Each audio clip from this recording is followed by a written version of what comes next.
வணக்கம் நண்பர்களே, welcome to my channel CCF உங்கள் கிரிக்கெட் மிஸ்டர் காக்டைல் ஃபியூரியஸ். இப்போ நம்ம டிஸ்கஸ் பண்ண போற டாபிக் WPL 2025 ஃபைனலோட ரிவ்யூ தான் நம்ம டிஸ்கஸ் பண்ண போறோம். Between Mumbai Indians vs Delhi Capitals at Brabourne stadium. Mumbai நடந்து முடிஞ்சிருச்சு அண்ட் மும்பை இந்தியன்ஸ் 8 ரன்ஸ் வித்தியாசத்துல வின் பண்ணி அவங்களோட செகண்ட் WPL டைட்டில் அச்சீவ் பண்ணிருக்காங்க மக்களே. So super performance. அதாவது என்ன மும்பை இந்தியன்ஸ் கிட்ட எனக்கு பிடிச்சதுன்னு பாத்தீங்கன்னா, அவங்க கிட்ட ஒரு ஸ்ட்ராங்கான ஸ்குவாட் இருக்கு, அதுல எந்த டவுட்டுமே இல்லை. அண்ட் கடைசி வரைக்கும் அவங்க வந்து பாத்தீங்கன்னா அந்த ஒரு ஃபைட் கொடுப்பாங்க. ஃபர்ஸ்ட் சீசன்லயும் இதான் பண்ணாங்க. செகண்ட் சீசன்ல almost they should have won that eliminator against RCB. கையில இருந்த மேட்ச் அவங்களே தான் விட்டாங்க. பட் இந்த முறை வந்து பாத்தீங்கன்னா க்ரூஷியல் மேட்சஸ்ல நல்லா பிளே பண்ணாங்க. எஸ்பெஷலி ஃபைனல்ல எந்த இடத்துல கரெக்டா தட்டணுமோ அந்த இடத்துல தட்டினாங்க. பிளஸ் அவங்களோட பெர்ஃபார்மன்ஸை மட்டுமே நம்ம பாராட்டிடக்கூடாதுங்க. அவங்களுக்கு வந்து டெல்லி கேபிட்டல்ஸும் ஒரு வகையில ஹெல்ப் பண்ணாங்க with poor fielding, poor catching as usual. அதாவது டெல்லி கேபிட்டல்ஸ் வந்து 3 சீசனா ஃபைனல் டைரக்டா குவாலிஃபை ஆயிட்டாங்க. ஓகே, ஸோ நம்பர் 1 டீம் ஃபைனல்ல குவாலிஃபை ஆயிட்டாங்க. ஆனா ஃபைனல்ல நம்பர் 1 டீம் மாதிரி விளையாடிட்டாங்களான்னு கேட்டீங்கன்னா சத்தியமா இல்ல. 3 ஃபைனல்லயே நான் ஒன்னு நோட் பண்ணிருக்கேன், அண்டர் பிரஷர்ல லிட்டரலி கிரம்பிள் ஆறாங்க. எனக்கு அது கொஞ்சம் சர்ப்ரைசிங்கா இருக்கு. ரீசன் என்னன்னா, மெக்லானிங் மாதிரி ஒரு கேப்டன் ஆஸ்திரேலியாவுக்கு பல டிராஃபிகள் அடிச்சு கொடுத்துருக்காங்க. 7 ICC டிராஃபி அடிச்சு கொடுத்துருக்காங்க. அப்படிப்பட்ட ஒரு கேப்டன், அப்படிப்பட்ட ஒரு டீம் ஏன் ஃபைனல் அப்போ ஸ்ட்ரகிள் ஆகுது? ஸோ இது காரணங்கள் நிறைய சொல்லலாம். இந்தியன் டேலண்ட்ஸும் வந்து பாத்தீங்கன்னா கொஞ்சம் சொதப்புறாங்க, அது எல்லாமே சொல்லலாம். ஆனா ஒரு விஷயம் ரொம்ப எவிடென்டா இருக்குல்ல, அதாவது லீக் ஸ்டேஜஸ்ல மெக்லானிங்கும் சரி ஷஃபாலி வர்மாவும் சரி பயங்கரமா ஸ்டார்ட் கொடுக்குறாங்க. யாராவது ஒருத்தர் ஒரு நல்ல நாக் விளையாடிடுறாங்க. ஓகே, அதுக்கப்புறம் மிடில் ஆர்டர் அப்படியே கொஞ்சம் கேரி ஃபார்வர்ட் பண்ணிடுறாங்க. அப்படியே ஃபார் எக்ஸாம்பிள் ரோட்ரிக்ஸ் கொஞ்சம் அடிச்சிடுறாங்க, அப்படி இப்படின்னு மரிசான் கேப் கொஞ்சம் ஆடுறாங்க, அப்படி இப்படின்னு மேனேஜ் பண்ணிடுறாங்க. ஆனா ஒரு குரூஷியல் ஒரு ஃபைனல் மேட்ச்னு வரும்போது என்ன ஆயிடுதுன்னு பாத்தீங்கன்னா, ஷஃபாலி வர்மா சீக்கிரமா அவுட் ஆயிடுறாங்க, சம்டைம்ஸ் லேனிங்கும் அவுட் ஆயிடுறாங்க. அப்ப எக்ஸ்போஸ் ஆயிடுறாங்க. எப்ப இந்த 2 ஓப்பனரும் சீக்கிரம் அவுட் ஆறாங்களோ அந்த பர்டிகுலர் மேட்ச்ல டெல்லி வின் பண்ணதா சரித்திரமே இல்லைன்ற மாதிரி தான் எனக்கு தோணுது. அண்ட் ஃபைனல்ஸ்ல சீரியஸா அவங்களோட பேட் கேம் எடுத்துட்டு வந்து காமிச்சாங்க. எனக்கு ரொம்ப சர்ப்ரைசிங்கா இருந்துச்சு. ஸோ அதை பத்தி நம்ம டீடைலா டிஸ்கஸ் பண்ணலாம். Credit to Mumbai Indians. So toss win பண்ணி போலிங் எடுத்தாங்க மறுபடியும் டெல்லி. இது 3 ஃபைனலா இதுதான் நடக்குது. எனக்கு அது புரியலங்க. Especially in women's cricket toss win பண்ணி ஏங்க சேஸ் பண்ணணும்? ஒரு இம்பார்ட்டன்ட் ஃபைனல்ல ஒரு ப்ரெஷர் கேம்ல பேட்டிங் ஆடி ஒரு 170 அடிச்சா கூட ப்ரெஷர் தாங்க சேசிங்ல. அது எவ்வளவு பெரிய பிளாட் ட்ராக்கா இருக்கட்டும். இங்கதான் இல்ல எனக்குலாம் அந்த கோச், அந்த மேனேஜ்மெண்ட், இவங்களோட டிசிஷன்லாம் ஏன் இப்படி இருக்குன்னு எனக்கு புரியல. அந்த ஒரு தைரியமா இல்ல போய் பேட்டிங் ஆடுங்க அப்படின்னு சொல்ல மாட்டேங்கிறாங்க பாத்தீங்களா? சும்மா அந்த ஸ்டாட்ஸை பாக்குறது, புரியுது அவங்களுக்கு, சேசிங் தான் அந்த கிரவுண்ட்ல பெஸ்ட்னு பாக்குறது ஓவராலா, அதெல்லாம் ஃபைன்ங்க. ஆன் த டே ஒரு ப்ரெஷர் கேம், உங்ககிட்ட நல்ல பேட்டிங் இருக்கு, அது ஓபனர்ஸ் நல்லா விளையாடுவாங்க, எடுத்து போய் டமால் டிமில் அடிச்சா ப்ரெஷர் வந்து ஆப்போனன்ட்டுக்கு தான். புரியுதா உங்களுக்கு? எனிவேஸ் டாஸ் வந்து தோத்தாலுமே இனிஷியலா நல்லா ஸ்டார்ட் பண்ணாங்க டெல்லி கேபிட்டல். சூப்பரா போட்டாங்க 2 குவிக் விக்கெட்ஸ். அதுவும் இன்ஃபார்ம் பிளேயர் ஹேலே மேத்யூஸோட விக்கெட் எடுத்தாங்க. யாஸ்டிகா பாட்டியா பெருசா அந்த சீரீஸ்ல ஒன்றும் பண்ணலன்னு வச்சுக்கோங்க. பட் ஸ்டில் ஸ்ட்ரகிள் ஆயிட்டு இருந்தாங்க. ஒரு 9 ஓவர் இருக்கும் பாத்தீங்கன்னா ரன் ரேட் வந்து கிட்டத்தட்ட 5ல தான் இருந்துச்சு ஃபார் மும்பை. அதுக்கப்புறம் தாங்க ஹர்மன் பிரீத் கௌர் ஒரு நாக் விளையாடினாங்க பாருங்க, வாய்ப்பே கிடையாது. ஓவராலா 46 பால் 66 அன்பிலீவபிள் நாக்குங்க. நான் ஒரு சொல்றேன், நல்லா கிளியரா கேட்டுக்கோங்க. இந்த சீசன்ல வேணா நேட்ஸ் கேவர் மேட்ச் டு மேட்ச் வேற லெவல்ல விளையாடி இருக்கலாம் பேட்டிங்ல. ஆனா ஹர்மன் பிரீத் கௌர் வந்து இந்த சீசன்ல ஒரு சில நாக்ஸ் வந்து ஆடி இருக்காங்க பாருங்க, அதெல்லாம் வேற லெவல்ல இருந்திருக்கு.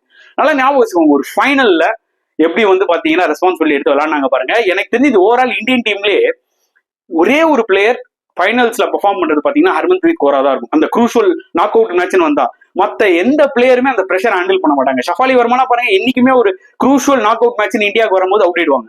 Same with Smriti Mandhana. ஓகேங்களா? அதே மாதிரி பாத்தீங்கன்னா ரோட்ரிக்ஸ் வேணா கொஞ்சம் அப்படி இப்படின்னு கொஞ்சம் ரன்ஸ் அடிப்பாங்க. பட் இன்னைக்குமே ஹர்மன் பிரீத் கௌர் தான் வந்து பாத்தீங்கன்னா அந்த இனிஷியேட்டிவ் எடுத்து அவங்க ரெஸ்பான்சிபிலிட்டி எடுத்து விளையாடி இருக்காங்க. அந்த வகையில் இந்த ஃபைனல்ல அவங்களோட அந்த 66 ஆஃப் 46 பால்ஸ் இல்லைன்னு வச்சுக்கோங்களேன், கண்டிப்பா மும்பை ஸ்ட்ரகிள் ஆயிருப்பாங்க வின் பண்ண. ஏன்னா நேட்ஸ் கேவர் கூட ஒரு 2 நல்ல பார்ட்னர்ஷிப் போட்டாங்க, அவங்க 30ல அவுட் ஆயிட்டாங்க. இருந்தாலுமே ஹர்மன் பிரீத் கௌர் அவுட் ஆகும் போது நல்லா ஞாபகம் வச்சுக்கோங்க, ஸ்கோர் 118 தான், வெறும் 2.5 ஓவர்ஸ் தான் பேலன்ஸ். அந்த டைம்ல டெல்லி கொஞ்சம் பிரஷர் போட்டு ஆல் அவுட் கூட பண்ணிருக்கலாம், இல்ல மேபி ஒரு 135 ரெஸ்ட்ரிக்ட் பண்ணிருக்கலாம். ஆனா மெயின் விக்கெட்ஸ் எல்லாத்தையுமே எடுத்துட்டு அதுக்கப்புறம் லாஸ்ட் 3 ஓவர் போலிங் போட்டாங்க பாருங்க மட்டமா. அது இல்லாம ஃபீல்டிங்கும் ரொம்ப ஒஸ்டா இருந்தது. புரியுது அவங்களுக்கு? கமலினி வந்து ஒரு 7 பால் 10 ரன் ஆட்டு போறாங்க, அமித்ஜித் கௌர் வந்து 7 பால் 14 ரன் ஆட்டு போறாங்க.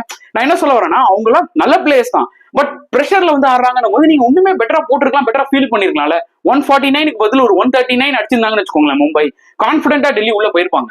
அந்த 10 ரன்ஸ் 12 ரன்ஸ் இன்னைக்கு மிகப்பெரிய டிஃபரன்ஸ் பாருங்க. எண்ட் ஆஃப் 8 ரன்ஸ் வித்தியாசத்துல தோத்துருக்காங்க.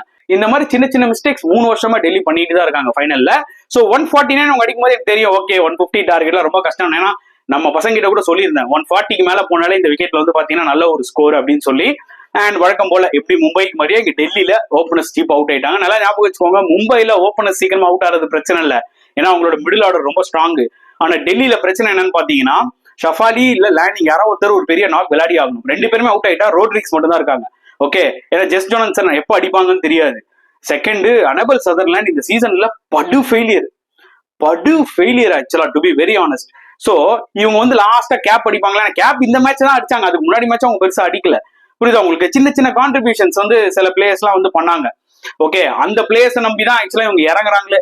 இன்கேஸ் டாப் ஆர்டர் ஃபெயிலியர் ஆச்சுன்னா லோவர் ஆர்டர்ல இவங்க எல்லாம் கொஞ்சம் கான்ட்ரிபியூட் பண்ணுவாங்கன்னு சொல்லிட்டு, ஸோ டாப் ஆர்டர் ஃபெயிலியர் ஆச்சு, அப்பவே வந்து ப்ரெஷர்ல போயிட்டாங்க. இருந்தாலும் ஜெஸ் ஜோனன்சனும் சரி, இந்த பக்கம் ரோட்ரிக்ஸும் ஒரு பார்ட்னர்ஷிப் கிரியேட் பண்ணாங்க. அப்புறம் ஜோனன்சன் அவுட் ஆயிட்டாங்க அண்டர் ப்ரெஷர்ல, அப்புறமா ராட்ரிக்ஸும் அண்டர் ப்ரெஷர்ல அவுட் ஆயிட்டாங்க. ஷார்ட் செலக்ஷன் ஒரு மிகப்பெரிய கொஸ்டினபிளா இருக்குங்க.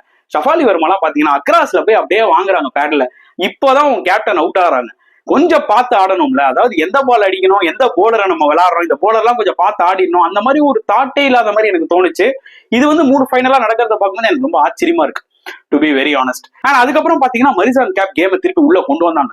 நாக் விளாண்டாங்க. 45 நோ அடிச்சாங்க. ஐ திங்க் 25-26 பால்ஸ்ல அவங்களோட கொஞ்சம் நிக்கி பிரசாத் வந்து கொஞ்சம் ஸ்டே பண்ணி விளையாடிட்டு இருந்தாங்க.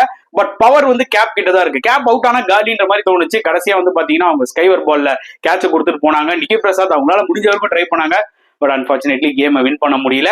But end of the day Mumbai deserve to win. ஏன்னா அவங்க கிட்ட நல்ல டீம். அவங்களோட போலிங் லைனை எடுத்துக்கோங்க, அம்லிகர் சூப்பரா போடுறாங்க. அதை விட முக்கியமா நாட் ஸ்கைவர், ஷம்மன் இஸ்மாயில் அவங்க எக்ஸ்பீரியன்ஸை யூஸ் பண்றாங்க. வேற லெவல் போலர்ஸ் இவங்க எல்லாருமே. So they have very strong foundation. So second எடிஷன்லேயே வந்து பாத்தீங்கன்னா அவங்க கொஞ்சம் அந்த எலிமினேட்டர் தாண்டி இருந்தாங்கன்னா மேபி ஃபைனல் வந்து டெல்லியை கூட அடிச்சிருப்பாங்க. பட் இந்த முறை வந்து பாத்தீங்கன்னா அந்த அட்வான்டேஜை யூஸ் பண்ணி சூப்பரா விளையாடிட்டாங்க. அண்ட் பிளஸ் அவங்களுக்கு ஒரு முக்கியமான ஒரு மிகப்பெரிய அட்வான்டேஜ் என்ன இருந்ததுன்னா, பிராட்போர்ன் ஸ்டேடியம்ல தான் ஃபர்ஸ்ட் எடிஷனும் வின் பண்ணாங்க. ஸோ அதே கிரவுண்ட்ல வந்து பாத்தீங்கன்னா இந்த முறை அவங்க ஃபைனல்ல விளையாடுறாங்கன்னும் போது அந்த ஒரு ஆடட் அட்வான்டேஜ் அவங்களுக்கு இருந்தது. பிளஸ் கிரவுட் சப்போர்ட்டும் வேற லெவல்ல இருந்தது. அதை பக்காவா யூட்டிலைஸ் பண்ணிட்டாங்க. ஹர்மன்பிரீத் கௌர் அஸ் அ பேட்ஸ்மனா இந்த சீசன் கலக்கிருக்காங்க. நீங்க எடுத்து ஹைலைட்ஸ் பாருங்க. அவங்க விளையாடின இன்னிங்ஸ்லாம் சும்மா தொசுகு இன்னிங்ஸ்லாம் இல்ல அவங்க. அதுவும் எனக்கு என்ன ஹர்மன்பிரீத் கௌர் கிட்ட ரொம்ப பிடிக்கும் தெரியுமா, மடக்கி லெக் சைட்ல எல்லாம் அவங்க ஷாட் ஆடுவாங்க. ஆனா அந்த கவர்ஸ்ல ஆடுவாங்க பாருங்க சில ஷாட்ஸ் எல்லாம், அதெல்லாம் கிளாஸுங்க, கம்ப்ளீட் கிளாஸ். நான் அவங்க அடிச்ச எல்லா 50லயும் சரி 40ஸும் அடிச்சிருப்பாங்க. நான் என்ஜாய் பண்ணேன். எல்லாமே நறுக்கு ஸ்கோர். இந்த வந்து தொசுக்கிறதே கிடையாது. வந்தா 150, 160, 180 வரைக்கும் அவங்க ஸ்ட்ரைக் ரேட் இருக்கும். ஸோ அதனால நிஜமாவே என்னதான் நாட் ஸ்கைவர் பயங்கரமா நாக்ஸ் எல்லாம் விளையாடி இருந்தாலுமே எனக்கு தெரிஞ்ச ஹர்மன்பிரீத் கௌர் தான் பெஸ்ட் பேட்ஸ்மேன் நான் சொல்லுவேன் இந்த ஒரு பர்டிகுலர் சீரீஸ்ல. as well as வந்து பாத்தீங்கன்னா you have to give credit to her captainship also. ஏன்னா அவங்களோட கேப்டன்சியும் ரொம்ப இம்ப்ரெசிவா இருந்துச்சு. போலிங் சேஞ்சஸா இருக்கட்டும், அண்டர் பிரஷர்ல கரெக்டான போலர்ஸ் எடுத்து வரதா இருக்கட்டும், ஃபீல்ட் செட்டிங்கா இருக்கட்டும், இதெல்லாம் வந்து பாத்தீங்கன்னா கண்டிப்பா we have to give her huge credit. At the same time MI ஓனர்ஸும் வந்து பாத்தீங்கன்னா ரொம்ப ஹாப்பியா இருந்தாங்க அந்த டைம்ல. ஸோ ரீசெண்ட் டைம்ஸ்ல எம்ஐ பிரான்ச்சைசி எங்க போனாலும் டிராஃபியை தூக்குறாங்க, வேற லெவல்ல பெர்ஃபார்ம் பண்ணிட்டு இருக்காங்க. அதே மாதிரி ஐபிஎல்லும் பண்ணுவாங்களா, வெயிட் பண்ணி பார்ப்போம். Huge kudos to Mumbai Indians women's for winning this WPL 2025 for the second time. உங்களோட கருத்துக்களை மறக்காம கமெண்ட் செக்ஷன்ல போடுங்க. இந்த வீடியோ பிடிச்சிருந்தா லைக் பண்ணுங்க, ஷேர் பண்ணுங்க, முடிஞ்சா சப்ஸ்கிரைப் பண்ணுங்க. ஸோ நெக்ஸ்ட் வீடியோல பார்க்கலாம் ஃப்ரெண்ட்ஸ். அன்டில் தென் பாய்.